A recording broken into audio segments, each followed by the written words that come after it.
తీసుకొచ్చాను. అలాంటి రాజశేఖర రెడ్డి సంక్షేమ పాలన నేనే తీసుకొచ్చాను.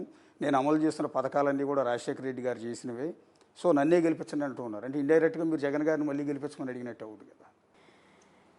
I don't agree with that because నేను చాలా మీటింగ్లలో చెప్పినట్టు రాజశేఖర రెడ్డి గారి పాలనకు జగన్మోహన్ రెడ్డి గారి పాలనకు చాలా తేడా ఉంది. రాజశేఖర రెడ్డి గారి మార్క్ పాలిటిక్స్, రైతుల కోసం ఎంతో చేశాడు రాజశేఖర రెడ్డి గారు. రుణమాఫీ అయితేనేమి, రైతుల పెట్టుబడుల విషయం తగ్గించడం విషయం అయితేనేమి, మద్దతు ధర విషయం అయితేనేమి, ఇన్పుట్ సబ్సిడీలు అయితేనేమి, ఇలాంటివి ఎన్నో చేశాడు రాజశేఖర రెడ్డి గారు. కానీ జగన్మోహన్ రెడ్డి గారి పాలనలో కనీసం డ్రిప్ వేసుకోవడానికి సబ్సిడీ లేదు, కనీసం పంట నష్టపోతే పంట నష్టపరిహారం లేదు. రాజశేఖర రెడ్డి గారి మార్క్ రాజకీయం, మాటిస్తే మాట తప్పడం రాజశేఖర రెడ్డి గారికి తెలియదు.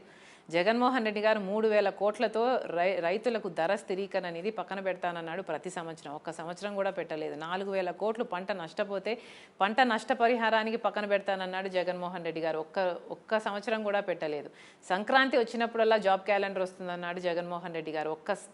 ఒక్క జాబ్ క్యాలెండర్ కూడా రాలేదు. పూర్తి మద్యపాన నిషేధం చేస్తానన్నాడు జగన్మోహన్ రెడ్డి గారు. చెయ్యకపోగా వీళ్ళు అమ్మిన మద్యమే ఇప్పుడు ప్రజలు తాగే పరిస్థితికి వచ్చింది. రాజశేఖర రెడ్డి గారి మార్క్ రాజకీయానికి, జగన్మోహన్ రెడ్డి గారి రాజకీయానికి చాలా తేడా ఉంది. రాజశేఖర రెడ్డి గారు తప్పించారండి జలయజ్ఞానికి. ఆయన గుండె కొట్టుకునేది. His heart beat was for జలయజ్ఞం.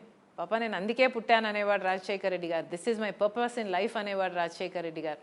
అలాంటి నేను ఒక ఆర్థర్ కాటన్ లాగా మిగిలిపోవాలి అనేవాడు రాజశేఖర రెడ్డి గారు. అలాంటి జలయజ్ఞాన్ని జగన్మోహన్ రెడ్డి గారు నవరత్నాలలో పెట్టి కూడా 42 ప్రాజెక్టులు రాజశేఖర రెడ్డి గారు సగంలో అన్ఫినిష్డ్గా వదిలేసిపోతే కనీసం సగం అయినా చేయలేదు, కాలైనా చేయలేదు, 10వ వంతైనా చేయలేదు.